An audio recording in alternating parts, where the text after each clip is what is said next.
Dear brothers and sisters, every one of us go through many times in our life by sneezing. Our children sneeze and they say something what is being taught at the school. And sometimes we learn somebody say, oh, God bless you. But what Prophet ﷺ said to us? In hadith number 8.243 in Bukhari, reported by Abu Hurairah radiallahu anhu, Prophet ﷺ said, if any one of you sneezes, he should say, Alhamdulillah, that means praise be to Allah.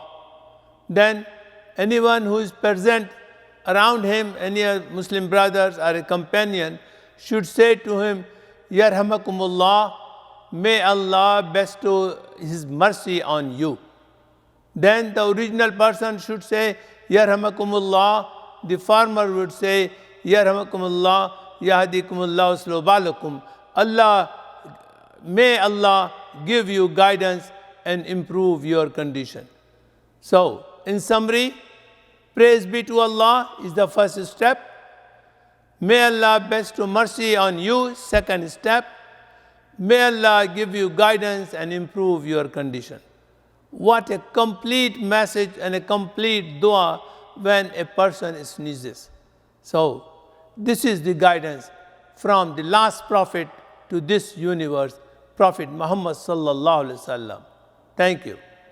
Allahumma salli ala Sayyidina Muhammadin wa ala alihi wa sahbihi wa sallim.